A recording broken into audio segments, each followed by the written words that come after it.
Welcome, everybody, to the Berkeley History Club.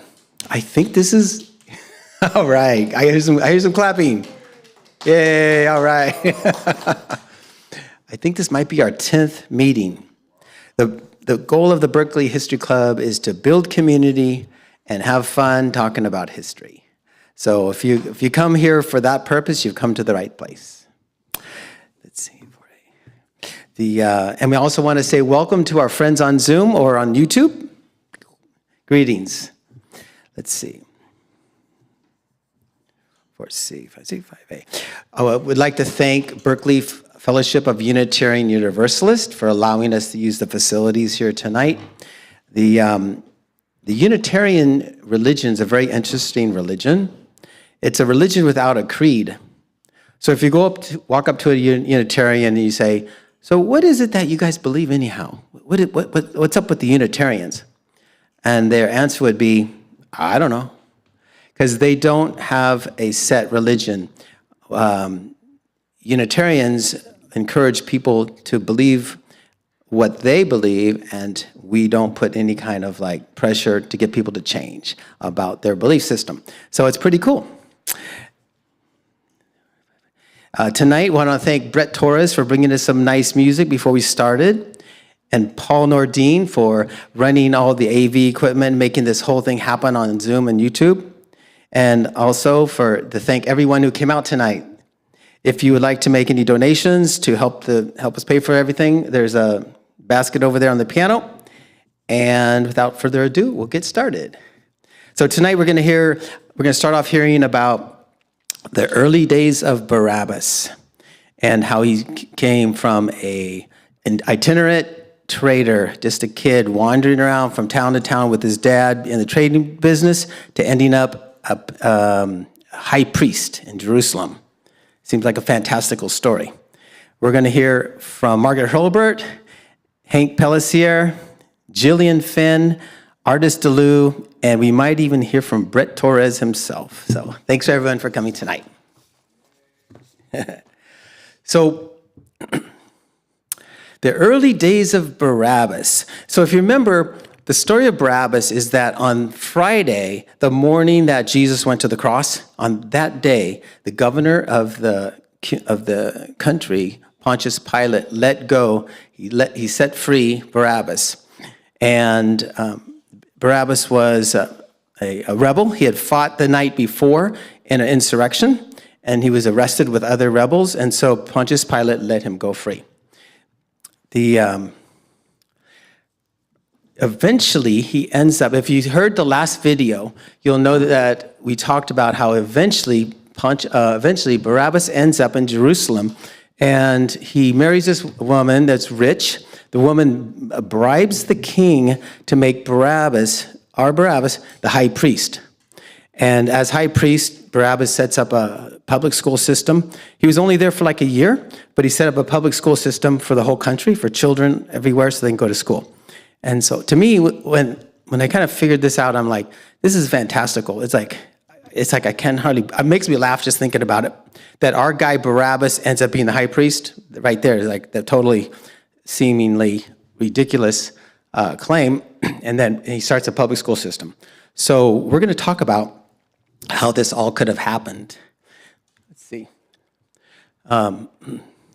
So to do that, the best way to do that is probably thinking about the year 4 BCE, because if you want to study the historical Jesus, the year 4 BCE is the pivotal year in the Jesus story. It's the one year that if you have that down, if you kind of study that, you'll see it. Everything that was really, really important seemed to have happened that year. So picture that we're in January 4 BCE. In Jerusalem, there's a man named Judas. He's actually going to be Jesus' father. He changes his name, but just think of him as Judas, Jesus' father. So there's a man named Judas in Jerusalem who's a rabbi. He works with this other rabbi named Matthew. And it's up here.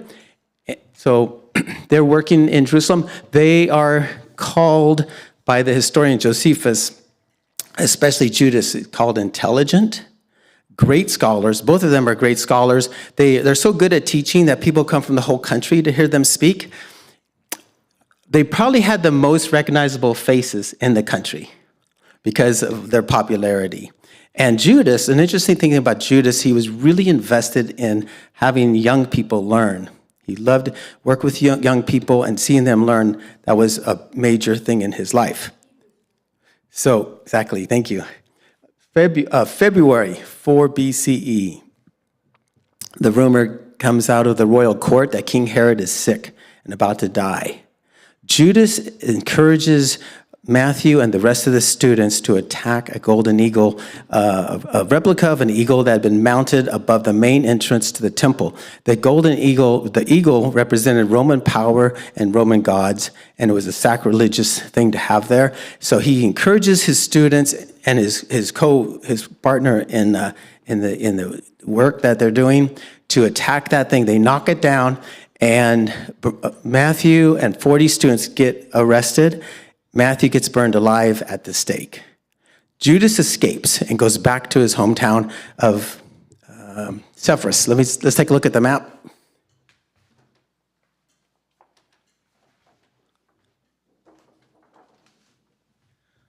So Judas flees with his students. They go north about 60 miles to Sepphoris. And the thing is, he had to get there early. He had to get there quickly because he called himself, unfortunately, he called himself Judas, son of Sepphoris, Judas, son of that town. Almost everyone else in the history of Israel called himself Judas, like James, son of Frank, Bill, son of Tony, that kind of thing. A son of another person. But he called himself son of this town because he couldn't use his dad's name because his dad was a famous rebel who had already died, but it was too dangerous to call yourself the son of a rebel. Sort of like calling yourself son of Benedict Arnold. Like a lot of people wouldn't want to do that. So he knew it was way too dangerous to call himself the son of that town. And now, because he just did a major crime in Jerusalem, he has to flee and make it back to Sepphoris before the Romans do, so he could hide his sons. So he had 3 sons.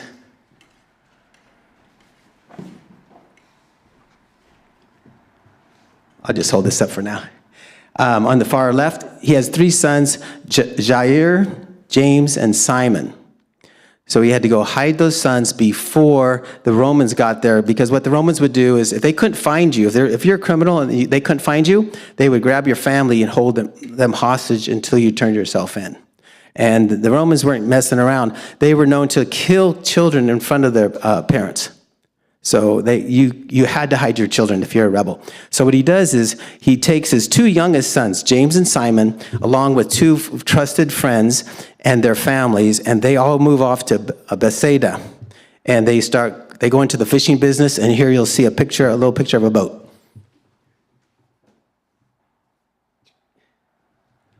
So they get into the fishing business, and his oldest son, Jair, goes off to Capernaum, and he becomes a synagogue official.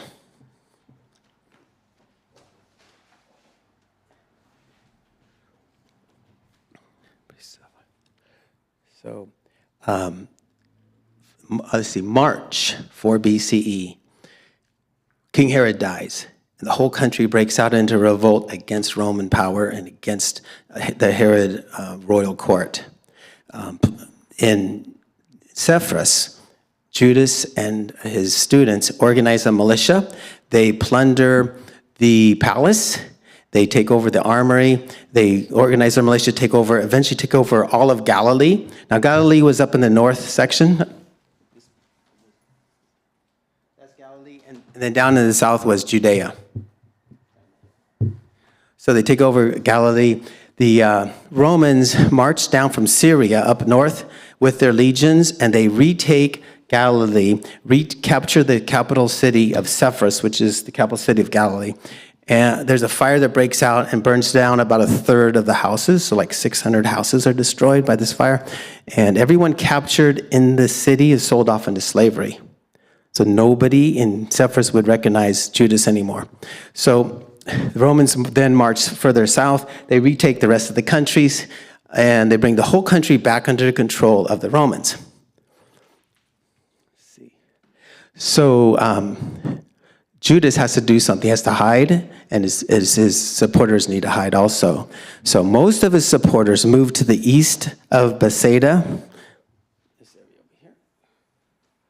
That's the Zealots. Most of them moved there. A few supporters with Judas, they leave the country with their stolen goods from the palace that they had plundered. They'd go from town to town, trading those goods for other goods. They basically start a trading business. And when he's gone, he's thinking he wants to be with his family, but the problem is his face. Because his face was like the most recognizable face in the country. So he needed cover. He needed somebody to vouch for him that he wasn't a rebel. And the number one person that could vouch for you in those days, most likely was a tax collector. Because the tax collectors were the most pro-Roman people at the time. They took money from the Jews and gave it to the Romans. So he comes up with a plan. He asks one of the younger militia fighters to pretend to be his son. They go into the tax office in Capernaum, where his oldest son was living there. They go in there and they pretend they're father and son. The son takes the name Matthew to honor the dead rabbi. And they go to the tax collector and they ask the tax collectors to send the chief tax collector to sell them part of the business. Because they just made some money from all of their plundering and doing the trade business. So they have some money, so they buy part of the business, and Matthew gets installed as a tax collector in the office there. And now, all Judas has to do is move in with Matthew in a house somewhere in the city, or live next door, and everyone in the town would know them as father and son being a tax collector. Thus, they would get great cover. So that's how they did that.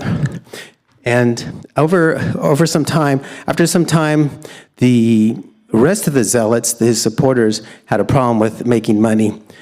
Everybody had been uprooted and sent to other places and trying to stay alive. And Sepphoris needed to be rebuilt. So Judas takes on the name Joseph, and he goes back to Sepphoris, and he marries Mary, goes back to Sepphoris, marries Mary, and becomes a stonemason. In the New Testament, it says he was a carpenter, but back there, nobody really worked with wood. They worked with stone. So he was a stonemason, and so he was rebuilding Sepphoris while living in Nazareth, which is about 4 miles to the southeast. In Nazareth, they had natural outcroppings of stone, of rock, and so people would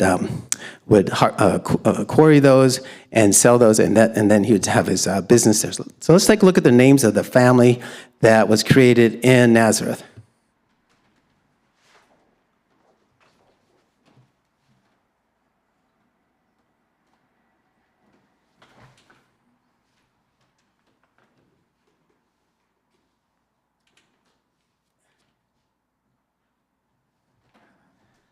Don't anybody breathe.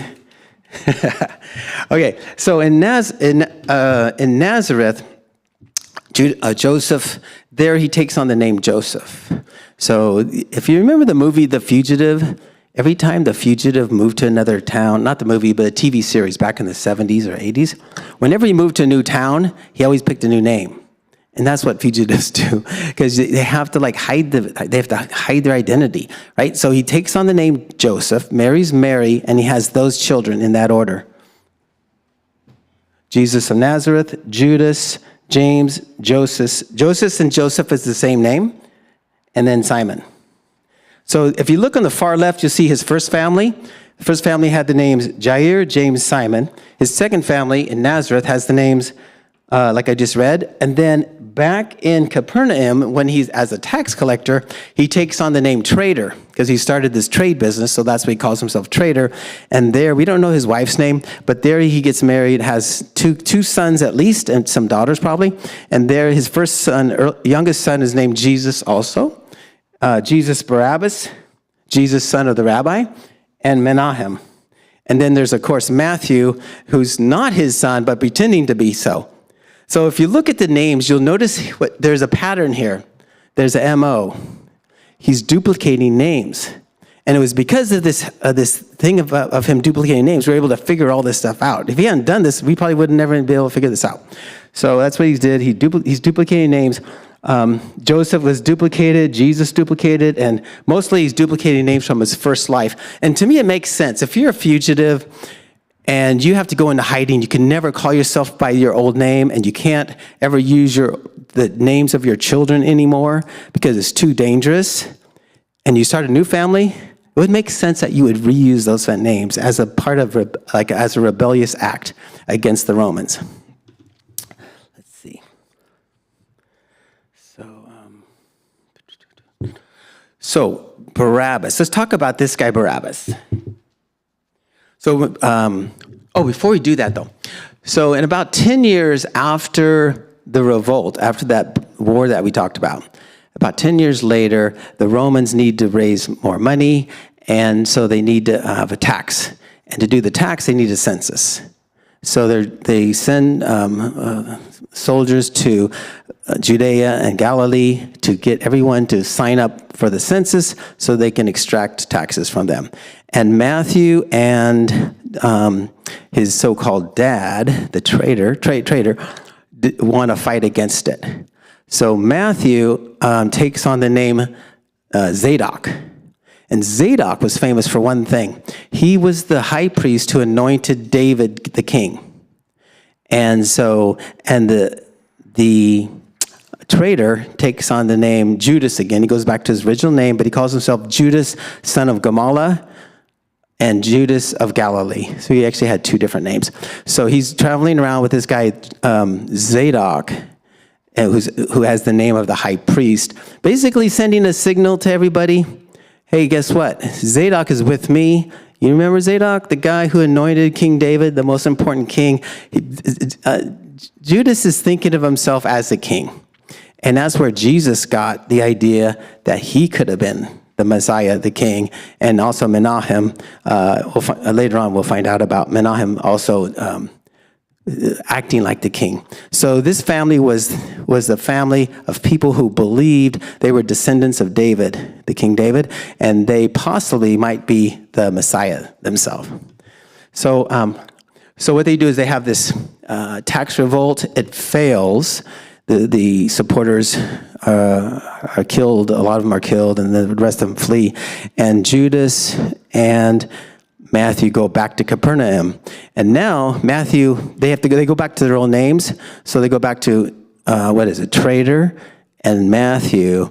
But Matthew, as just like a kind of a fun thing, they start calling him Levi. It was probably just a thing between father and son, fake father and son, because Levi just meant a regular guy, a regular priest, not high priest. Right? So he kind of got demoted, and it was just like an inside joke between the two. And they probably didn't tell anybody why he has the name Levi. But anyway, that's why he picked up the nickname Levi, I believe, is because it's a kind of inside joke. It's like, hey, you used to be the high priest, but now that those days are over, guess what? You're just a priest. You're just Levi. So I just think that's what happened with there. So Barabbas. So Barabbas grows up right after the tax revolt. He would have been about 10 years old, and he would have been old enough to go with his dad on those trading trips. And could you imagine living back then? You go out with your dad on trade missions, like from town to town, city to city, civilization to civilization. You're eating like strange foods, learning weird languages that are weird to you. You're learning about cultures and religions, all this stuff. He probably had great tales to tell. Great stories to tell. He probably turned into be a great storyteller. And the other thing is his dad, who loved to teach, and he especially loved to teach young people, had a captive audience, his son. And so his dad just poured into him knowledge about the Bible, about the Holy Scriptures, and the law and the Torah. So the son, Jesus Barabbas, got this great education from his dad. Now, eventually, around the year 31, Jesus of Nazareth organizes his 12 disciples, which are mostly family members of these two families. This is Simon Peter down here. And in this one, the James up there is James the Apostle. So Jesus organizes disciples amongst his family clan, And he goes down to Jerusalem, and he does his stuff down there. And Barabbas joins in with other rebels. They go to Jerusalem. They do their thing, their insurrection. Barabbas gets arrested. The next day he goes free, but he can't go back to Capernaum and keep running his business with his younger brother Menahem, because now the Romans know he had been a rebel. So he has to go into hiding. So he needs a new name, a new place to live, and a new identity. So what he does is he changes his name from Jesus Barabbas. He takes his dad's name, Josephus. Instead of calling himself Barabbas, son of the rabbi, he calls himself Barnabas. Now, Nabas, there's no other record of anybody else being called Nabas back then. So he might have just made up the name. So that's his new name. They go off to Antioch, which is a town of several miles to the north, and it was like the number one town to be in if you're in the trade business, because the trade route from Egypt ended there, and the trade route all the way from China, the Silk Route, ended there also. So if you're in the trade business back then, that's the town you want to live in, and that's the town they moved to. So they were there, and he had needed a new identity, because he has to explain to people why he's so smart. Where did he get this great education from? So he says that he used to be a priest. So there he is, this guy who claims to be a priest. His name now is Joseph Barnabas, or Barnabas. If you look it up in the New Testament, that's Barnabas. And Paul shows up, and Barnabas and Paul, or Barabbas and Paul, go on a mission to Cyprus, and they come back, and then they go down to Jerusalem.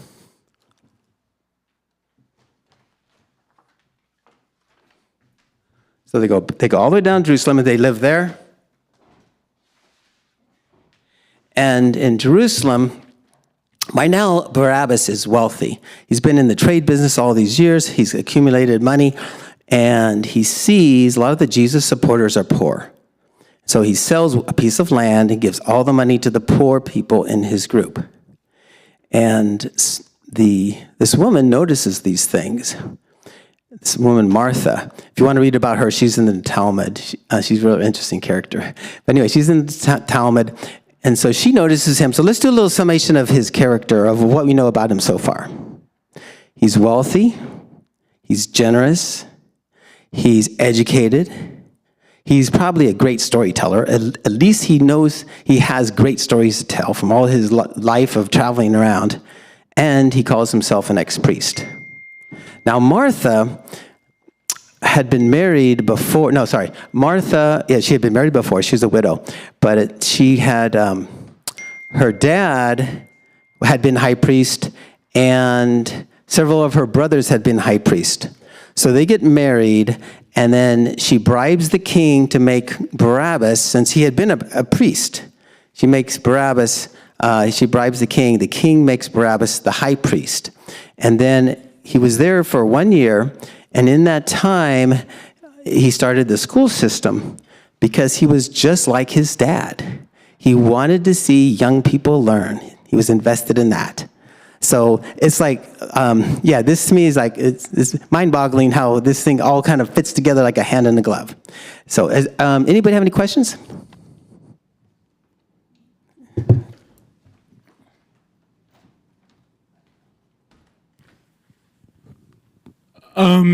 What came to mind when you were discussing families is, I was curious, what is the average number of children that people would have had at that time, and if it has any relevance to the stuff that you're exploring about the historical Jesus?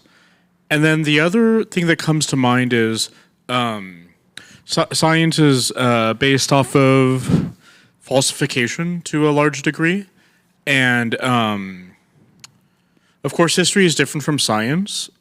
My impression is that there's a little bit similar between the methodology of science and history. And a biologist, he said, like, he was asked what would disconfirm the theory of evolution, and he said if you found a rabbit fossil in the Precambrian, like like era because it like that there wasn't a rabbit in the Precambrian explosion according to evolutionary theory. So my question is, just as that is something from the historical past, what would be something that would falsify your theory or part of your theory? For instance, like if there's something found in an ossuary today, that would there be a certain ossuary find that would falsify your model just as an element to make a prediction, because that could also easily work to verify your right. Your claim. Thank you. Thanks, Brett, for that question. So the first one on the population. So we actually know that because back then we know they had a stable population. And matter of fact, throughout ancient civilizations, the population was very stable. It was slightly growing over, thousands and thousands of years. So there's that. So if you have a stable population, each female would, on average, have 2 children, right? A boy and a girl, right? So that you would expect one boy, and look, it's really something when you see how many children survived. When I say each woman would have one boy and one girl that would survive to adulthood, right? So, and then you asked the question about like what thing could be a challenge to the. So there's this tomb that has ossuaries or bone boxes in it. It's called a Talpia tomb, and some of this that I argued today rests on the evidence found in that tomb. So if they did some kind of study from the bone boxes that were found there, and they could prove that it wasn't Jesus's family, that would help out. I've never thought about that right off the some of what I said does not match the sources, but I think what I've told you today matches more. It's one story that explains the whole thing that is found in the sources, even though it doesn't match like some sources would be, but basically disprove what I just said. So yeah, okay, thanks. Anyone else? Great. Well, thanks so much for listening. And that was Barabbas. And Margaret Hurlbert's going to go next, and she's going to talk about George Washington.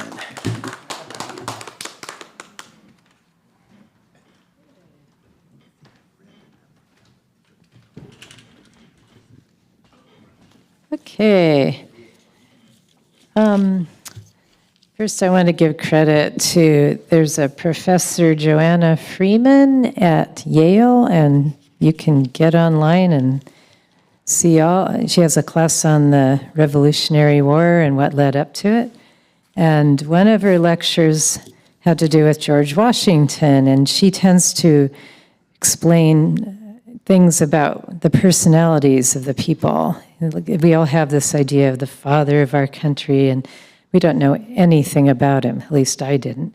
And the first thing she said is he was crucial to the war and launching of the Constitution. We know that. And people trusted him with power at a time when people were really wary of power. They thought, boy, the king was terrible to them and tyrannical, so they didn't want to have another one of those. So why did they trust him? He kind of looked the part.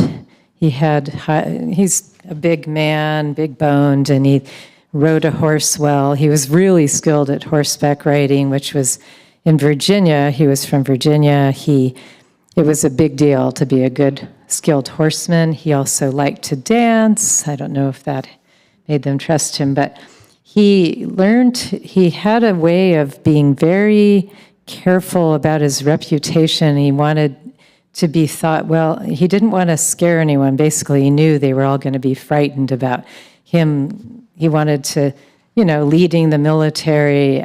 So he promised them that he wouldn't continue after the war. He would quit his job, and he did. He went back home after I'm giving away the ending, but there's lots of people they didn't have the king anymore to revere. So even before they won the war, they started calling him the father of the country.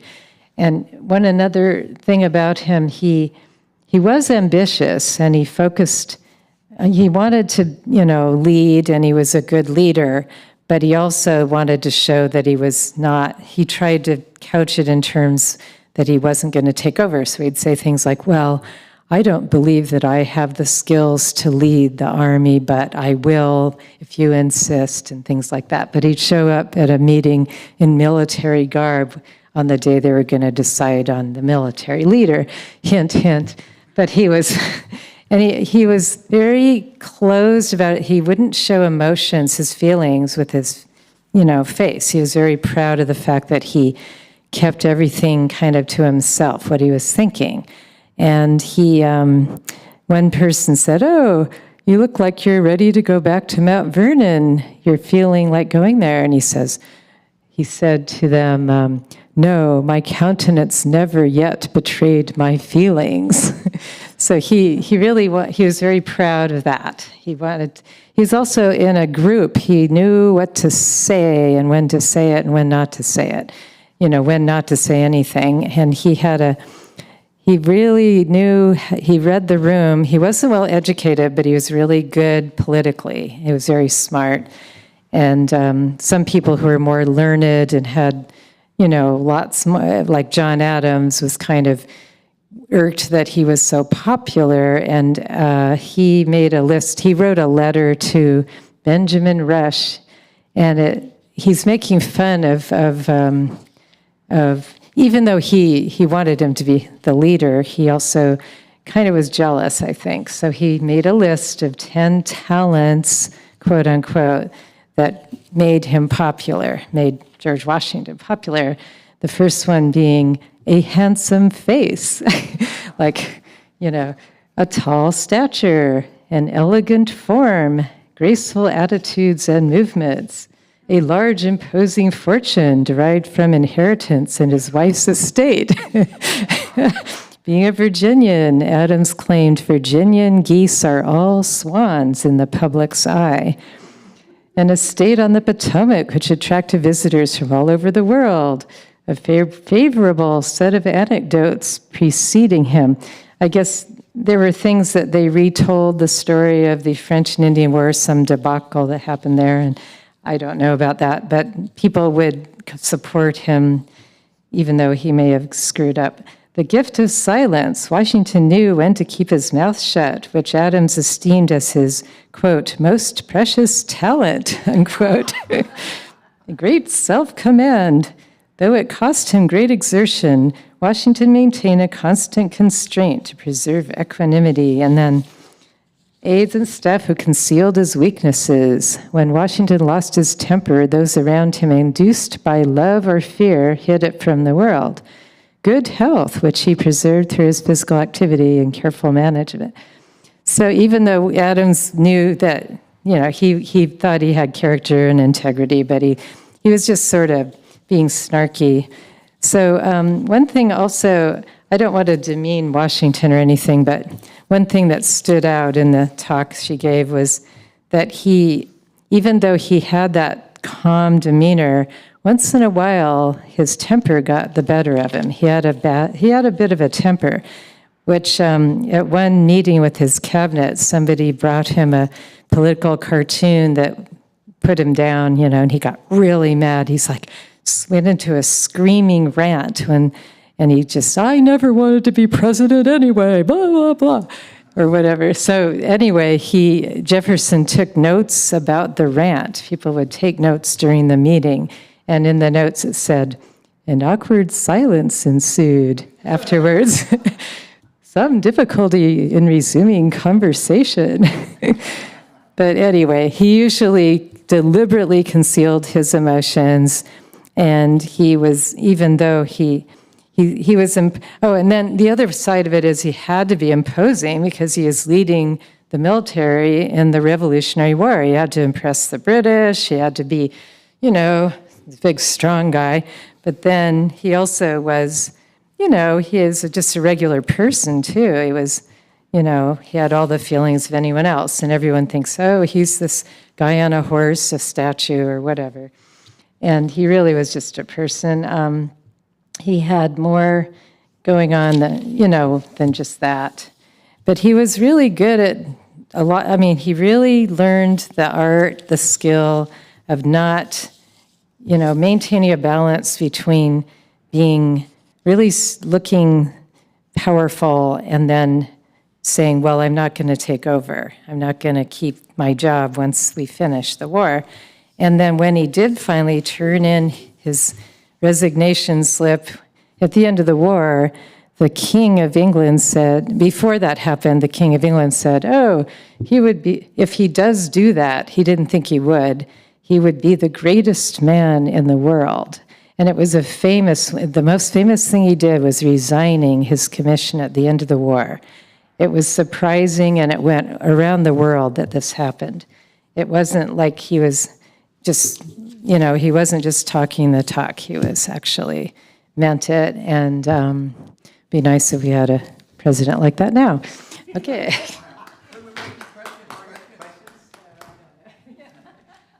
I only know what I said, but you could ask questions.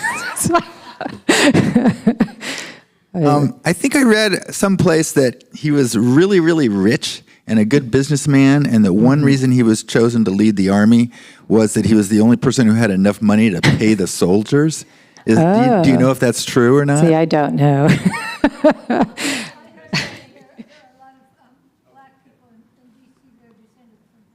Really?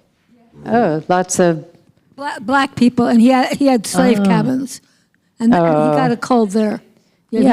She didn't go into, the lecture didn't go into slavery for some reason. I don't know why, but I didn't learn anything. I know we had slaves and everything, but.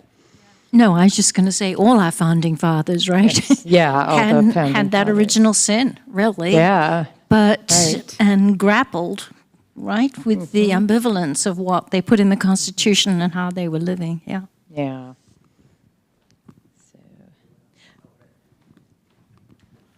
Oh, I was interested on your take of George Washington, particularly because you mentioned what amounts to emotional intelligence, like his ability to interact with people, and also a definition of emotional intelligence is interpersonal intelligence, of managing your own emotions, and it seems like he also did that well. So would you say, from your impression, that emotional intelligence or something like it is like one of the main skills that a president should have, kind of like Ronald Reagan, who I know had like backwards theories, but he was like an actor, so he kind of maybe did something a little similar to George Washington, but from on a different side. I think that made him, I think he was really smart. He knew when to be quiet and when to say something, and I think that really helped him lead, and maybe he didn't always behave because once in a while he loses his temper, but usually he was just fine. Yeah. Interesting. Thank you. Sure. Okay. I understand that he and Lafayette were discussing the evils of slavery, and that they had a plan that they would each free their slaves. And Washington did not move forward with it.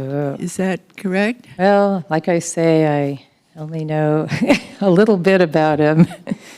Yeah. You heard that too? I was just agreeing that I read that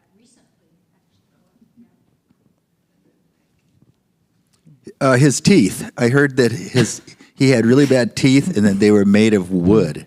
That he had fake teeth. She didn't mention that.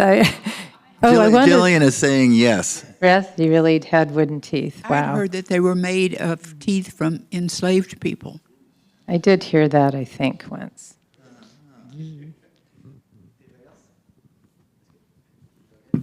Anyway, I really recommend Joanna Freeman's lecture series. It's super good. So this is just one of her topics. Thank you so much, Mark. Yay. And now we're going to have Hank Pellissier. He's going to talk to us about the religion in India.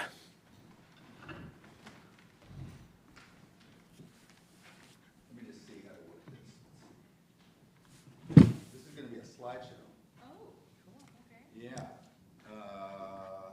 Let's see what that does. Pardon me? Oh, okay. The down button. One more time. It's going up and down. Keep going down. I'm going down. The down arrow one more time. Oh, there we go. Okay, I'm going to hit it again. Oh, there it goes. Okay. Okay, Hinduism. We're going to start off with a little bit of I'm going to ask you trivia questions just to see how well you do. Okay, so how many Hindus are there in the world? Anybody know? Pardon me? A billion? Yes, probably 1 billion plus. Yes? I was going to say 1.2 billion. Probably 1.2 billion, something like that. Can you name the countries in the world where the most Hindus are? India. And what else? That's the easy one. Indonesia, there's only one island in Indonesia that's Hindu. Can you name that island? It's Bali. Okay. There's only one other country besides India that's majority Hindu. Can you name that one? Nepal? Yes. Okay. Can you name any other countries that have like a high percentage of Hindus? Sri Lanka has, yeah, that's good enough. That's good enough. I would also say Fiji, because Fiji is like 50% Indians. And you could throw in Singapore has probably like 7% Hindus. And Trinidad and Tobago, they have a lot of Indians there. Okay, so now we're going to move on. Okay, Hindus in India, I'm not getting this. Hey, Paul, you want to just do this for me? Okay, Hindus in India worship the cow, the mother cow. Cows symbolize gentleness, love, generosity. Reverence for the cow is exhibited in Hindu statues and lovely illustrations like this. Pardon me? Provide fuel. Yeah. You want to do the next one, Paul? Okay, we'll just do a few more. I had some other questions. Can you name some famous Hindus in American politics? Well, technically, J.D. Vance's wife. J.D. Vance's wife. I'm sorry, she's C. But it has an element of Hinduism. She's Hindu. She's Hindu. She's a Brahmin. Yeah. Anyone else? Vivek Ramaswamy and Tulsi Gabbard. So I just want to start off with that to let you know that there's a lot of Hindus in the world, and then I'm just going to make fun of what they believe in. Okay, so next slide. Okay, so we're going to show you some cows. There's this adoration of the cows, worshiping the cows. Okay, maybe another slide. I'm going to try to do this myself. Okay, another one. Well, no, I'm hitting the down button, but you want me to hit? Okay. Hey, now it's working. No, it's not working. Oh no, you're just gonna have to do this, Paul. Okay, you just keep going. Go. Keep going. Okay, that's Krishna. Here's baby Krishna with his calf pet. Very lovely. Cows are, of course, decorated for Hindu festivals. Maybe the next slide. There we go. Flowers and prayers. Maybe another one. Yeah, okay, another one. But of course, another one. But of course, the reality about cows in India, and I was just there 2 weeks ago, is that they roam free everywhere, wallowing in garbage, blocking traffic. You see that one. But the overall Hindu opinion on cows is that cows are awesome, spiritual, magical beings. So there's nothing problematic about this, right? I like cows, you like cows, cows are wonderful. But Hindus today, I think, sometimes they take the cow worship a bit too far, quite a bit too far. And so my cow presentation is going to examine 3 problems. First is, oh, you've got it, the cow urine. Yes, do another one. There we go. Cow urine is actually treasured as a valuable liquid in India. Hindus like it best. Okay, maybe another one. Another one. Yes. They like it best fresh out of the cow, but you can also buy it in bottles at the market. Okay, don't keep going because I got a surprise one here coming up. They believe that it has magic properties, that it can cure cancer, and it was guzzled a lot during COVID as a preventative. So I'm sure you're all wondering now if cow pee is good for you. What about cow poop, right? You're all wondering about that, right? What? Yes, you're wondering about that. So let's go on to the next slide and see what we have. See, I can't see that far.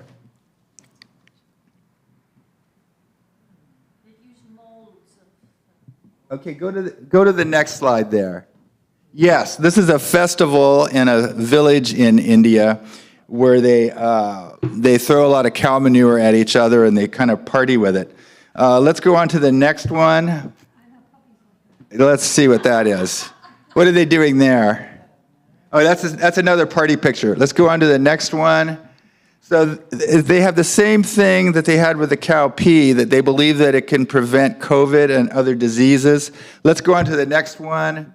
And the next one, they believe if you just this is not everybody in India is sitting in these all day long, but there are parts of India, mostly in villages, where they just think everything about a cow is sacred and valuable and curative. Yes, I know. You didn't want to know this, but I think it's good for you in a really sick way. So let's just go on to the next one here. I want to see what this is. Oh, yeah. They also believe it's good for children. So if there's a big pile of cow manure somewhere, they'll roll their kids in it for their health. Another slide. Oh, and of course, somebody somewhere is going to eat it wrapped up in a chapati. That's what he's doing, because there can't be anything harmful about that. Okay, so we'll pause this slide. And so that's one of those, the only victims in that are the people that are stupid enough to actually believe it. But there are other victims, which are anybody who doesn't believe in this, or anybody who, say, wants to eat a cow, or anybody who sees a dead cow and is hungry and wants to eat it. They end up getting in trouble, and there's quite a few people that are killed every year by cow-loving Hindus that do not like cows messed with.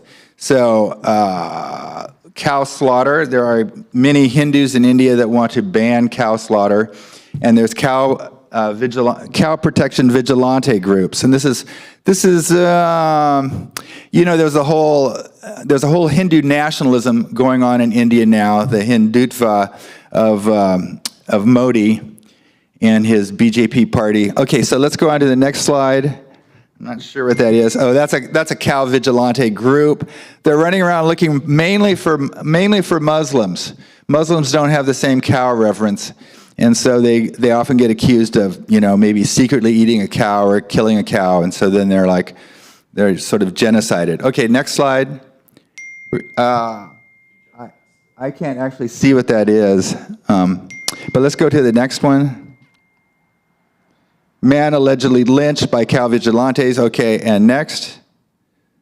That's the end. Okay, does anybody have any questions about Hinduism in general or cow worship? I'm curious.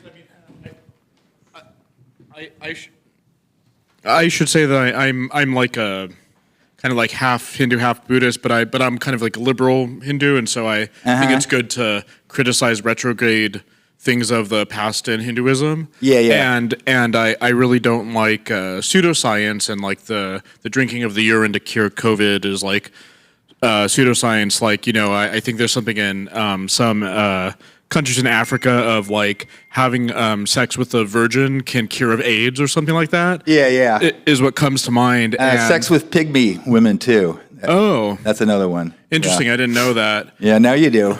And so I feel like the world would be a better place with the decrease of pseudoscience.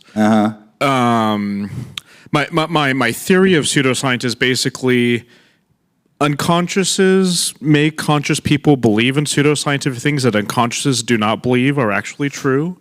Yeah. in order to subject them to a novel experiment of what happens when you do X, such as like what happens when you drink cow urine. Like, does it actually have some positive effect, which might not be the positive effect that's even consciously intended? And that's why people have a tendency towards pseudoscience, is my guess. So I'm just wondering, like, I'm like in a kind of collaborative spirit, how can pseudoscience be lessened in the world so people don't do these like not all pseudoscience is harmful, but a lot of it is. Like people, like hundreds of thousands of people die every year from like using pseudoscience as opposed to putting their money into like mainstream medicine that can like actually help them, for instance with AIDS, instead of like, having sex with a virgin. Like, so yeah, like for instance, maybe what could be done to lessen this particular pseudoscience? Yeah. That's a great question.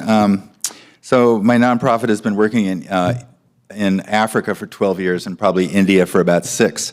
And we originally got involved, we're an atheist nonprofit, and we originally got involved to combat religion, but the main religion we were combating was traditional African religion, which was doing things that maybe people know about, like killing albinos and selling their parts for like medical reasons.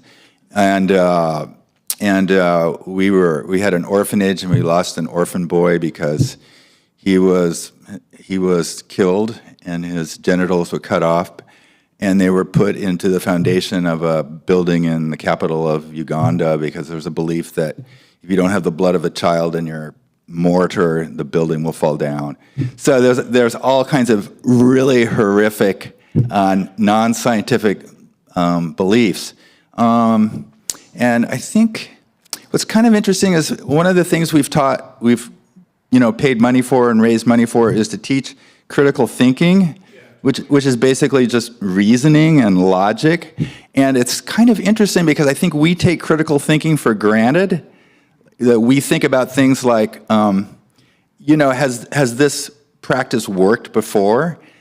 But in my experience, because we're teaching all these people critical thinking, it isn't exactly instinctive in human beings. Yeah, because we've gone into places like, say, villages in Uganda, and we've just asked these questions like, you think that albino people are half fish? Have you, and why do you think that? Or have you ever seen, or there's another belief that, there's a lot of weird beliefs about albinos, but we'll ask them about it and they'll go, do you have any proof like that? And they'll go, no. And they'll go, do you think because there's no proof that maybe it's not real? And I go, never thought about that, So critical thinking is something, but I think that, we kind of think that critical thinking is, just because we're Western, and European and all that, we don't all have critical thinking either. Because I'm an atheist, and I think most religions are based on ideas that can't hold up to critical thinking. So yeah. Yeah, that's interesting. I was curious what the name of your organization is. Maybe I'd want to donate to it. It's. Oh yeah, he wants to know the name of the nonprofit. It is Humanist Mutual Aid Network. Yeah. Okay. Any other questions? I have more of a comment than a question. Okay. I think there's more wrong with Hinduism than cow worship. The extreme notions of caste and the extreme social stratification, poverty, and oppression that it produces. Yeah. Caste is the worst thing about Hinduism. It's definitely the worst thing about it. It's not just social, it's considered spiritual. The top caste people are better. Yeah. It's the worst thing about it. And a lot of people, Gandhi included, thought that Hinduism could be reformed so that it wouldn't persecute, the untouchables, the Dalits anymore. But it's basically the notion of caste and the notion of untouchables at the bottom it's intrinsic to Hinduism. So my nonprofit, we just fund people who are called Ambedkarites. They're followers of B.R. Ambedkar, who thought that Hinduism should just be abolished. And he, during his life, he became a Buddhist, and he encouraged all untouchables to become Buddhists instead. And I think he talked 8 million people into becoming Buddhists. Yeah. Okay, any other questions? Yes, question. Isn't it true that there's a lot of religions in India that sort of Hinduism increases or has incorporated into itself? There's a lot of religions in India. There's also Sikhism, Christianity, Jainism, Buddhism, Islam. It's true. What you just said is true. That they try to roll in the other religions and just say that they're like also Hindu. They like to say Buddhism is just like one form of Hinduism. They like to do that. And even this thing I talked about recently, B.R. Ambedkar, the Hindus just say, well, he's just an offshoot of Hinduism, and they have people like worshiping B.R. Ambedkar now like a god and like temples to him. So they're just trying to kind of roll him in. I think India is a kind of a frightening place now. It's a lot like here. But Hindu nationalism is a lot stronger than Christian nationalism is here. Like they're trying to make it like a Hindu-only nation. Yeah. Any other questions? Okay. Thanks so much, Hank. I really appreciate that.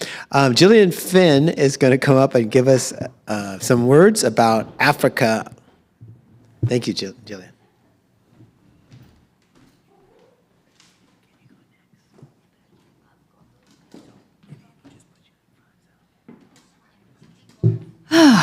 So this is my first time here, and I had no idea that you would have papers and all that sort of stuff kind of prep. So I thought I would just come up and talk to you a little about some years ago.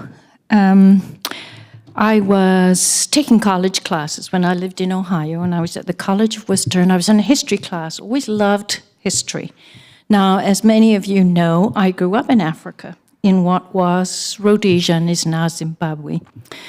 And I'd always had this question on my mind, and since our prof gave us a research assignment, I thought, okay, I'm going to try and find the answer to this. How is it when white people are far outnumbered by Africans in Africa? How on earth did white people end up in charge, right?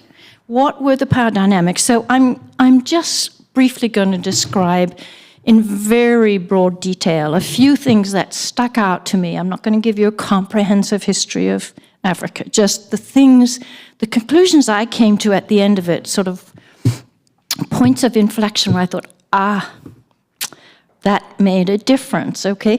So how many of you know who is Vasco da Gama? Okay. Who's he? The sailor, right?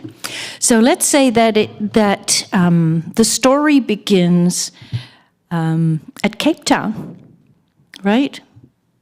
The Cape at the very tip of South Africa.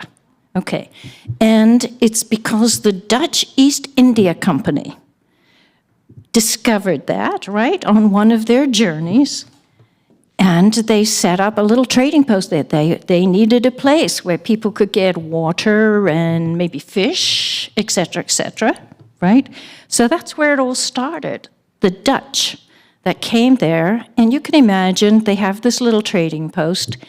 And what do? You need some staff, so they end up with a little settlement, right? And then the people at the settlement are smart. They think, boy, if I had a farm, I could sell stuff to these people who come by. Anyway, so if you can think of that as the very beginning of it, and probably a little bit like, the beginning of European settlement here in this country. Gradually, people begin to look around and say, wow, this is a great, beautiful, big country. Now, one of the things that I found seemed very relevant was that, of course, there were many African tribes already living there, right? However, the African tribes had no tradition of property rights. In Africa, they had the Africans, the native Africans had no tradition of property rights. They were fairly nomadic people, and they would move as a tribe to where there was good grazing land for their herds. Well, the Dutch had a different concept. They brought with them European ideas, right, of property rights. And so they set up this habit. They would get on their horse, and for a few days they would ride as far as they could north and mark it off. That's one part. Then they would go south, east, and west, and so they had marked off, and now they drew up their claim to that land. And if you could imagine this happening all over the place, this is how gradually the European settlers began to own the land. And of course, that meant some displacement of African tribes, right? Didn't come to a head really until who the next colonizers? The British, right? The Brits. So, very late 18th century, the Brits decide, oh, this colony looks pretty good, actually. I think we'll take it. And so they did. They took over the colony and claimed it. And so now you started having real colonial disruption. At the same time as that was happening, there were some things happening for Africans.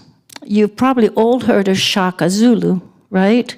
So, early 19th century, Shaka gets extremely powerful and begins to wage war on all the surrounding tribes. He wants to consolidate the Zulu kingdom, which he did.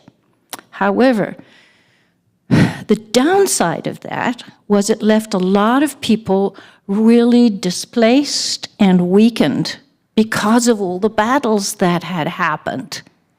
And that coincided really with the Brits beginning to wage war and claim the land for themselves, right? And I mean, you know, there were some incredible battles where Africans with assegais actually killed many British soldiers with muskets. But ultimately, that was the problem. The Brits had guns, right? And the Zulus had assegais. And whatever incredible warriors they were, they didn't stand a chance against those weapons. So for me, okay, first inflection point is settlement in the Cape, yeah? And riding out to mark your territory and claiming the land. The second is that the displacement, actually, of so many African people as Shaka built his kingdom, and then they were weakened, and he was assassinated before the great battles happened by Dingaan, and I can't remember the second guy's name, his sons. But they were not strong enough to hold out against the British. So I'm not going to go into any more detail about that. The next inflection point, I've always wondered, so how did apartheid happen? Because although very much the white Brits were in charge, there was not a system of apartheid originally. Africans were kind of pushed aside and expected to stay in certain places, right, and not disturb white people. But it was not the legal system of apartheid until the Great Depression. And think about everybody in the world was affected by the Great Depression in the 1930s, right? And one of the things that happened was that the white government of South Africa decided that they would reserve all jobs on the railroads for white people, that only whites could apply for those jobs. And that was the beginning of that very selective way of deciding who could do what. And, from there on, it burgeoned until, Africans were absolutely confined to Bantustans and had to carry a passbook any time that they were going into a white area, so that, and somehow this sounds so horribly familiar to me, which is You know, you all know what an activist I am, and partly it's because I know this history and I can't stand to see it all playing out again in somewhere like the United States of America. But yeah, ultimately, they couldn't be in the wrong place, wrong time. They had to produce their papers, and if they were not supposed to be there, well, they were in trouble, right? The one other piece that I picked up on, because I thought, well, what about where I lived in Rhodesia? How did that happen? Because we, in fact, did not have apartheid. We had it by practice, but not by law, right? De facto, not de jure, is what they call it. And so I thought, well, how did it all start out? And, Cecil John Rhodes and his mates claimed that territory and called it Rhodesia for Queen Victoria, right? That's why it was called Rhodesia, after Cecil John Rhodes. They needed a labor force. And guess what? The African residents there were not interested in working for these new interlopers. So what the Rhodes government did was they started charging Africans a hut tax. Because now this was their land. If you had a hut on their land, you now had to pay hut tax. These tribes were not living by a currency standard, right? Whatever you want to call it. They were not buying and selling with currency. And so what did they have to do in order to pay their hut tax? They had to work for the white man in order to get the money that they could pay their hut tax. So that's all I prepared today. As I say, I didn't realize you were also learned and would have papers and slideshows and stuff, but this is the stuff that I thought was really interesting. And I have to tell you, I got an A+ on my paper. Oh, sorry. Okay, questions, if I can answer them. Yes. Could you say some more about the interaction between the Dutch and the Brits, the Boers, how those two systems developed? Well, the Boers essentially came from the Dutch, the original settlers, right? And the Brits were these pretty pompous insurgents, right? And they did not get along well. They fought many battles for control of the country. And the Boers were very hardened fighters. They were guerrilla fighters. They dressed to blend with the landscape, and so they could attack the British in their sparkly uniforms, right? And were very successful at harassing them. And the British did some awful things. They had camps where they kept their prisoners of war and didn't torture them, but did not treat them well at all. But in the long run, the British retreated, and the Dutch became the official owners, if you like, of the country. And it's an interesting point. It's, my mother actually grew up in South Africa, and the Brits are very class conscious, and they were very snobbish about the Boers, who they called the Afrikaans, is what they came to be known as. And they spoke an Afrikaans language, which is largely Dutch with some German, right?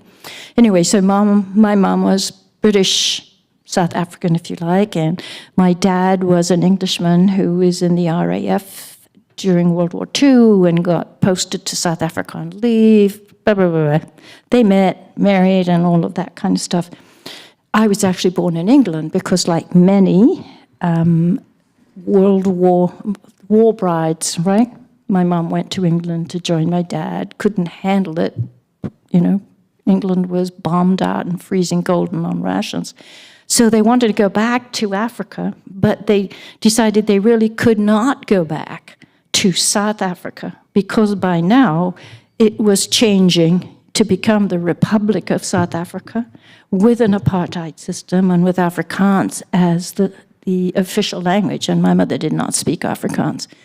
And so, sorry? I wanted to ask you, is it true that South Africa supported the Nazis during World War II? Sorry, say that again. Is it true that South Africa supported the Nazis during World War II? Yeah, is it true that South Africa supported the Nazis during World War II? Some did. Many volunteered, though, with the Allied forces. By World War II, I had obviously relatives living in South Africa, and they were amongst the many who went and served alongside the British and Canadian, all the rest of them. But certainly some of the Dutch did, and interestingly, the legend is that there were many Nazis who escaped two parts of South Africa after the war, right? Yeah. Any other questions? The Dutch they had some kind of religion that made them want to go to South Africa, right? They were like a Mormon kind of group looking for. They had some kind of calling to go to South Africa. I don't remember.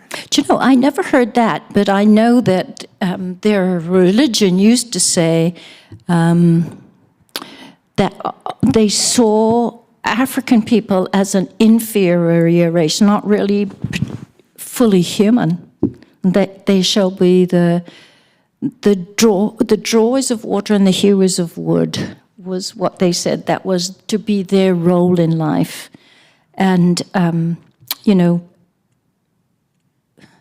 leaders, it was a hard thing they had the Dutch Reformed Church, which was very, very conservative, right? And, that was one of the main influences stopping the end of apartheid. And it was a big thing when some of those churches began to say, this is not okay. Yeah. But I have not heard the Mormon thing about. I mean, they left the Netherlands and went there. Oh, you mean the Fleming people, the Flemish, maybe. Is that were they Flemish? The ones that? Well, I Boers don't know. I'm sort of. Yeah. I'm just wondering, like, why they went there. I thought they went there for like a religious reason or something. They may well have. Yeah. And as I say, I didn't go deep delving into that history, preparing to talk to you tonight. I really just was thinking about what I had decided were inflection points in how did we end up the way that we ended up in Africa? Yeah. Any other questions? Yes, Bruce. Oh, I have an interest in anti-racism, and so Yeah. I wonder if the philosophical challenge to the concept of superior, inferior, namely that superior and inferior don't refer to anything. Like someone might say like an ethnicity is superior or like something is superior, but if it's not in a context, it doesn't like refer to anything. And I wonder if this could potentially help. I don't know the specifics in South Africa in terms of the racist dynamic, but you did use the term a superior earlier, like that was the mindset of Yes. some of the people in South Africa. Absolutely. Do you think like some kind of challenge to that concept is like semantically meaningless could maybe help with the sort of dialogue or zeitgeist of the people who support the apartheid in South Africa? Well, I think it's an interesting question, and of course, one of the challenges with one of the ways to challenge the thinking of people, say, in the Dutch Reformed Church is to encourage them to go back to the doctrines that they depend on, which clearly state, right, that all people are created by God, and they believe that. They believe in a God. All people are created by God. I never understood how they came to the superior-inferior mix, but they did because their society was different. And I mean, that's pretty typical throughout the world if you think about it. What is it between Muslims and Hindus? One lot think they are better than the others because they're different. It seems to be deeply entrenched. I think lack of exposure actually has a lot to do with it. Part of course, part of what happens is, and was typical both in South Africa and where I grew up, and that is that your only encounter is with people who are working for you. And so you're not much exposed to people who are your educational equal, right? I actually worked at the university in Rhodesia before I left the country.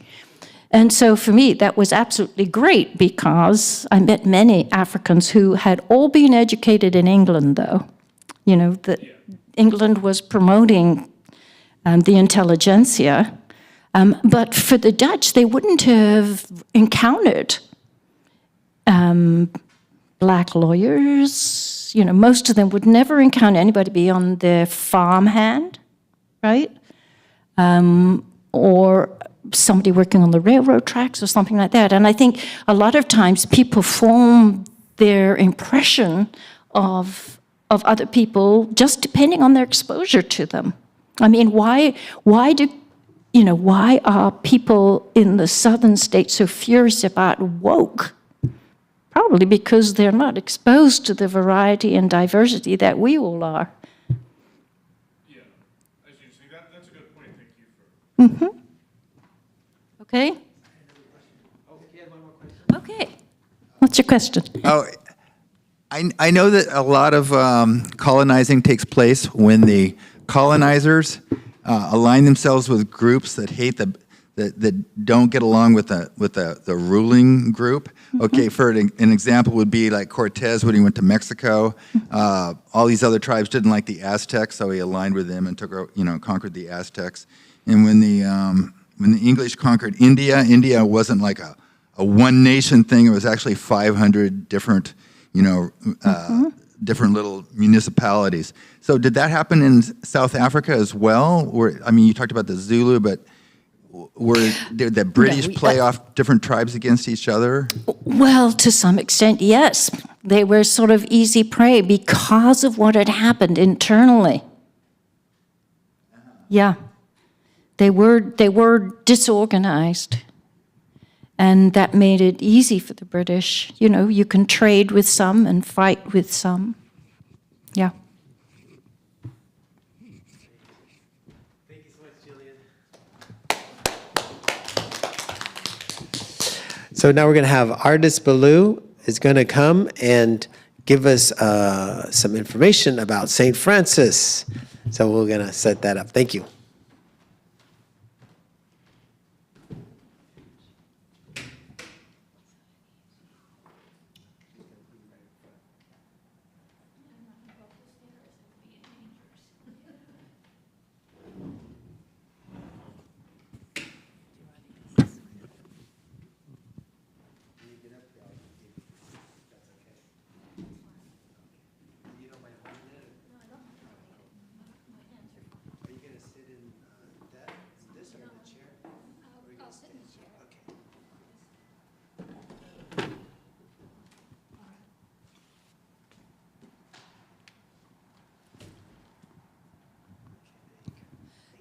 St. Francis was born in 1200 something. If you look it up, you'll find that there's varying opinions about when he was born. But it was 12 something. And his family, well, really his father was a cloth merchant. And he learned to sing a lot of songs in French from his mother. So maybe that's why he decided to be St. Francis. I'm not sure. I don't know. His original name is unpronounceable. It's Italian. I'm Italian, but I don't want to get into it anyway.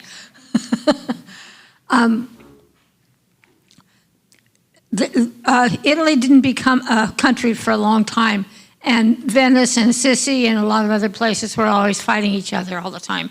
And there was a battle, and he was well dressed because his father was a cloth merchant. And they decided not to kill him, but to use him for ransom because he was well dressed and they thought they could get a lot of money, which was true. But he was in prison for a long time, in a dungeon probably. And I suspect that is why he liked the animals and the sun and the moon so much. It's because he got to see them for the first time in a long time. But I feel there's a lot of secrecy among the Catholic Church as to why he became what he became.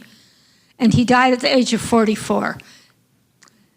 And there was a female group called the Poor Clares, and supposedly they had the same ideas as St. Francis, and I never found out how they actually communicated, except I found a picture of them in church with him at one point.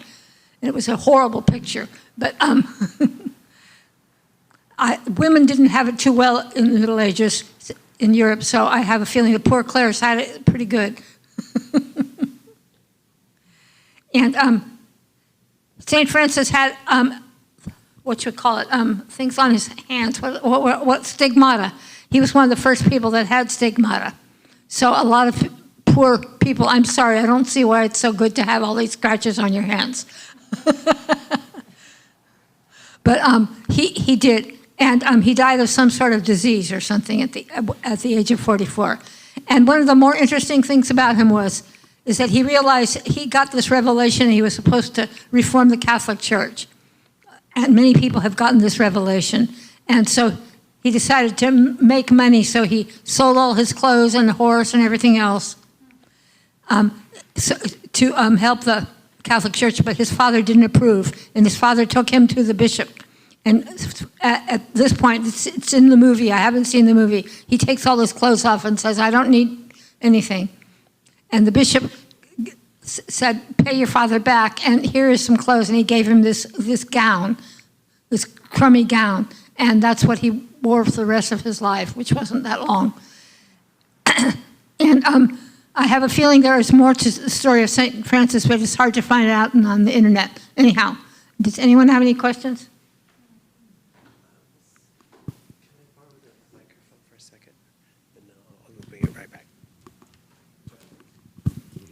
You mentioned the Poor Clares. Wasn't the founder of the Poor Clares sort of a spiritual sister of Francis? He may have been, but I had a hard time finding any connection whatsoever between, as far as them talking to each other, anything like that. But it would make sense that there would be.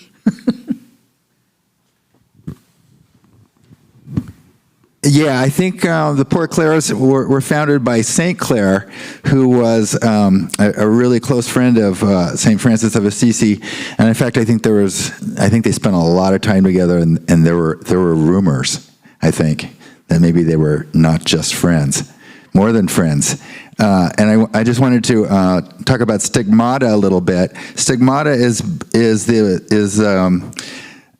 it occurs when a person is so sympathetic to the crucifixion of Christ that they start bleeding from their hands and feet and from their side because that's where Jesus was nailed and pierced during the crucifixion. So that's what stigmata is about. I did sympathize with her. I'm sorry. She probably didn't understand it very much at all. So do you think the story about when St. Francis was preaching and the birds outside were making all that noise and he told the birds to be quiet and then they all got quiet, do you think that's a true story? I don't know. I doubt it, though. and another thing he did was he pacified the wolf of Gubbio, and the wolf stopped eating people and only ate certain things after that. And the thing is, there's a lot of myths and legends about St. Francis. It wasn't a time that had real good, meaningful kind of scholars or anything. Thank you. Anybody else? Well, thank you so much, Artis. That was really nice. Did the wolf become a vegetarian? That's a rhetorical question, I think. Yes. So now Brett Torres is going to come and give us a few minutes, and we're going to find out from him what his topic is going to be.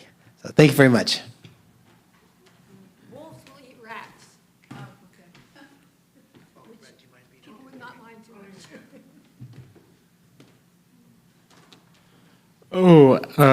Hello everyone. I wanted to give an extemporaneous speech on the topic of CBT from a historical perspective, because it's something that interests me a lot. And it's maybe something that I am going to possibly pursue as a professor, I'm considering. So yeah, I wanted to focus on the life of Albert Ellis, who's considered the grandfather of CBT. He innovated a philosophy or idea called rational emotive behavioral therapy, REBT, and then also Aaron Beck, who came up with CBT proper. So Albert Ellis developed this idea in, I believe, the 60s, if I'm remembering correctly. And he was actually trained as a Freudian psychoanalyst. And he was doing basically free association, which was the Freudian technique of letting a patient talk at length. It's kind of like the stereotype of a therapist, where like a therapist is at a chair and not facing the patient. And the patient basically talks at length about like whatever is on their mind, and it's supposed to have a therapeutic effect. So my understanding is that the scientific evidence shows that free association generally does not help a patient. And Albert Ellis was finding that that was true in his practice, that when he was doing this, it wasn't helping his patients in any particular way. When Albert Ellis was young, he was hospitalized for, I think, a small amount of time. And during that time, he was reading a lot of philosophy. So instead of having the patient like say something in ad nauseum and having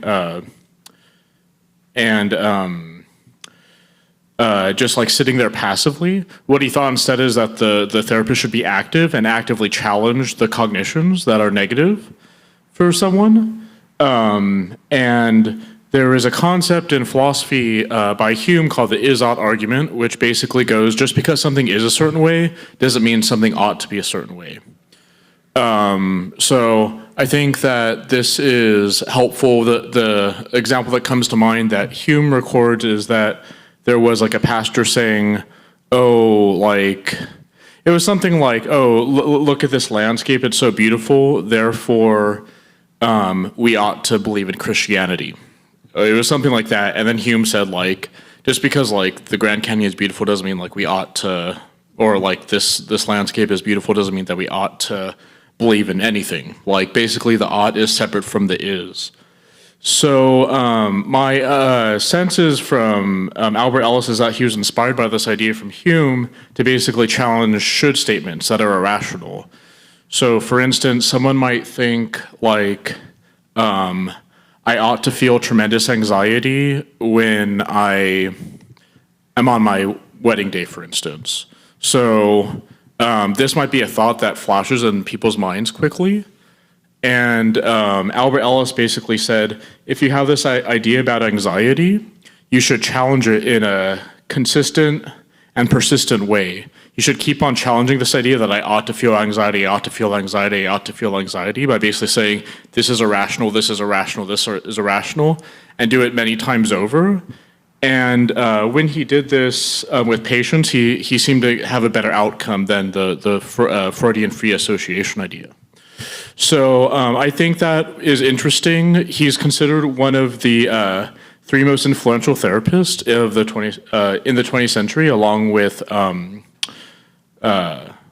Freud and Carl Rogers. And he was kind of a colorful personality. He gave a Yale lecture, and it was called like "Masturbate Now," and he was kind of like I don't know, he's kind of like a sex positive sort of liberal figure that was challenging some of the mores at the time. He also wrote some stuff about dating. There's an interesting YouTube video where he's actually talking with this woman, Gloria, who also is interviewed by Fritz Perls and Carl Rogers. It's like a really interesting study in the variations of therapy. and he is giving her advice about how to not feel anxious when she's trying to meet a potential partner. So that's also like an interesting thing where you get a sense of his personality. He was also prone to humor, and he actually used humor sometimes in rational emotive behavioral therapy by basically like laughing away certain things that were irrational, like irrational cognitions that led to a negative emotion. And then he also had like interesting therapy technique I read once where he would take songs like a jazz standard and he would rewrite the lyrics that are like about like challenging irrational concepts to make someone like feel better. So it's interesting that he had that he like came up with this like sort of method. So after him, about 20 years later, there's Aaron Beck, and Aaron Beck expanded this technique of cognitive behavioral therapy. Over time, the cognitive approach was appended with a behavioral dynamic, which I think was somewhat Skinnerian. Like basically, like how can someone behave in a certain way that can decrease negative emotion? And so I'll just finish. I just plan to give a small thing by saying that Aaron Beck basically expanded this to help with depression. So his technique is basically that not only can you challenge irrational should statements, but there can be other things like he was working with depressed patients in some sort of center, and what he found was that if someone was depressed, they tended to have a low concept of self, a low concept of their environment, and a low concept of the future. So for instance, with the concept of the future, they might say, oh yeah, like the future's gonna be horrible. Like maybe a depressed person would say like, oh yeah, like AI is totally gonna like ruin the world many times over and I know it. And I mean, AI could potentially do that, but if someone says like they know, like with some sort of like absolute like 100% knowledge, that could potentially be an irrational cognition. And so he found that by challenging negative appraisals of the future and also like negative appraisals of the self, like, oh, like I never do anything right. So when people use this like all or nothing sort of phrase, it's probably not true because most people or almost all people or all people are doing something right. So this is also an irrational cognition that Aaron Beck challenged. And he found that when people repetitively challenge these negative notions about the self and negative notions about the future and negative notions about the environment, that they ended up, the depression ended up lessening in a lot of patients. So I think it's pretty interesting.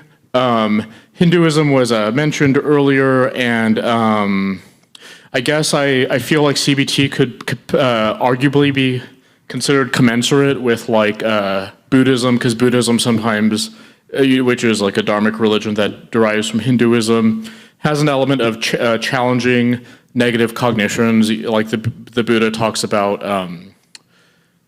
challenging the notion of the self. Because the self is kind of the precedent cognitively to like anger and desire. So there's an element that's similar between Buddhism and CBT, and in fact, the Dalai Lama met with Aaron Beck. There's a video of it online, which is interesting, and they talked about the similarities and differences of Buddhism and CBT. So that's a little end sort of point, but yeah, that basically finishes what I wanted to say about CBT. So, thank you. Any questions, anybody? Oh, thank you. Cognitive behavioral therapy. That's a good question. I should have made that explicit. Yeah. Sometimes I read Buddhism believes that we have no self and that we have no free will, and I was just curious about your opinion on that idea, and if you could explain like what that actually means, that we have no free will and no self. Yeah, that's interesting. Well, I don't quite know. My understanding of modern neuroscience is that modern neuroscience is challenging both ideas that we have free will and also that there is a self. The challenge of the self can be read in this book called, I think, Self Comes to Mind by Antonio Damasio, who's, I think, one of the forerunning neuroscientists right now. I personally feel like there's a self. In this, because like when he's challenging the concept of the self, it's the sense that consciousness is a delusion. I don't feel consciousness is a delusion, but it's a possible hypothesis to consider. I think there's a difference between like the experience of the self and then like the self concept. I suspect the self concept is just a representation of the self and like an arbitrary thing that's maybe had by some species but not others, species that pass the mirror test of looking at themselves in the mirror and then like touching their own body, which humans do and some other species do. They might have this self concept, but I think that's different from like the self in the sense of conscious experience or conscious qualia, such as like the sensation of the color red or the sensation of like pleasure or pain. This seems different from like the self concept. So that would be my understanding. I think that free will, from a pragmatic or like William James perspective, I believe in free will because I think that the act of believing in free will from the studies of the psychology professor Baumeister makes people more moral. So from a pragmatic perspective, I believe it regardless of the evidence. But I don't think there's evidence for free will. And furthermore, I feel like it's not a semantically well-formed concept. So I don't even know what people mean when they talk about this because it seems like a mechanism that is kind of in some way like randomness, which I don't think there's any precedent paradigm for outside of maybe quantum physics, which posits randomness in respects to the equation, what is it, Schrodinger's equation, or the like the one with Planck's constant in it. The one interpretation of quantum physics, the Copenhagen interpretation, talks about there being like something that's not deterministic. That's something that Einstein would reject. So that's the only thing that plausibly seems like it could be like a sense of free will. But I think the concept of free will is important, and I think it's important for like culpability, so that like society runs based off of like a social contract or something like that. So that would be my opinion about those two topics. But I mean, I guess Buddhism challenges the self. Maybe it challenges it in a different way. Maybe it's pragmatic to do that. So I was interested, Hank, that you asked about Buddhism because, as you would know, there's a version of CBT is sort of morphed into something called DBT, dialectical behavioral therapy. And we always say it's Buddhism meets CBT, right? Yeah. Because the D is for dialectic. Yeah. Right. The I am worthless. No, I am who I am. I can be better, but I must accept, which is a part of what Buddhism's about, right? Yeah, totally. That's interesting. Yeah, one of the... Oh, I don't know if you finished your question or... Yeah, I finished my... Yeah, one of the... DBT is a third wave CBT, and one of the 4 modules in it is the mindfulness-based skills. Mm-hmm. Certainly, I guess... and Marsha B. Linehan developed it with a sense of dialectic, which, as I understand it, and I might be wrong, kind of derives from the philosopher Hegel, because Hegel kind of had this idea of thesis, antithesis, and then combination, and that this is a sort of dialectic that history evolves in, and like Marx later appropriates that to his system, where there's like a dialectic of like... like feudalism and then capitalism and then maybe socialism or communism. I forget what it is exactly, but it follows a similar pattern. So I think that's interesting, the dialectic of like change and acceptance with DBT. Yeah. So that's interesting. Yeah, it is related to CBT. I was going to raise something about the more body-oriented therapist theories. Alexander Lowen and other stuff that has evolved, like Rosen bodywork and Alexander bodywork. Oh, yeah. They seem to me to have possibly Freudian roots, but they've gone in a different direction about how to work with people. Yeah, that's interesting. I know about this one book called The Body Keeps the Score, which is like a modern book about like body therapy. And yeah, I think I didn't know that it went in a Freudian direction. My own personal hypothesis Had Freudian roots, is what I meant to say. Oh, I see. Yeah, that's interesting. I mean, my personal hypothesis, which I don't know if I believe in it strong enough to submit it to like a scientific experiment for hypothesis, but it's potentially a hypothesis that I would submit to that degree, is that the unconscious is in the body to some degree, and the reason why body language is like, it's like 95% of our communication, and it kind of like occurs in a very kind of quick and furtive manner, seemingly, that it actually is connected with the Freudian unconscious, and therefore there can be a lot of positive stuff with body work to basically, like it can be a form of introspection to like see body states. And the other hypothesis that I have is that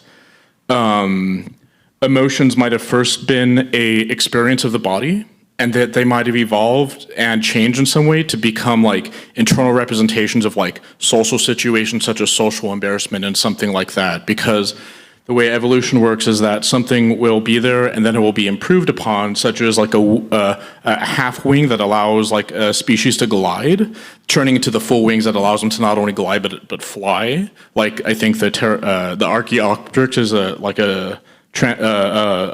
fossil that shows being kind of in the middle of that process. So yeah, so I think there's probably a lot of interesting avenues for looking at the body and the mind in respects to therapy.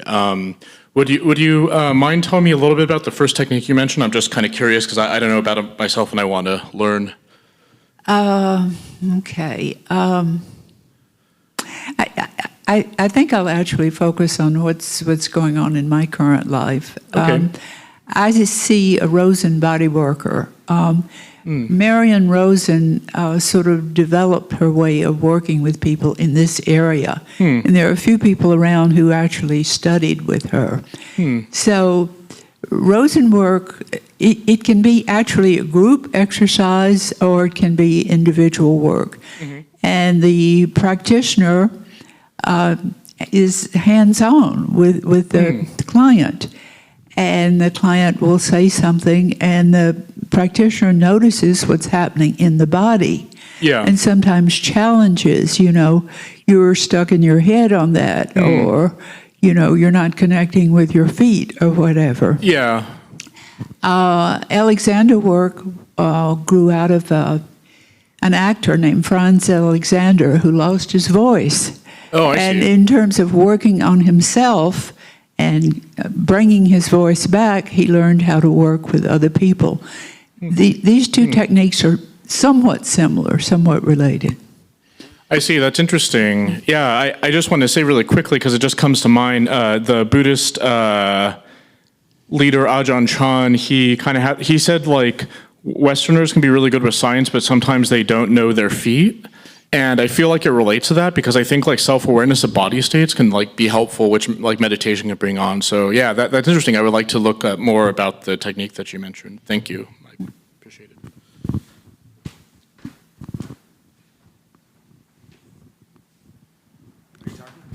Okay. Oh, great. Thank you. Thank you so much, Brett Torres. And thanks everyone for coming out tonight. It was really fun to see everybody. Thanks everybody on YouTube. And we'll do this again in about a month. So hopefully we'll see you guys again. Thanks. Bye.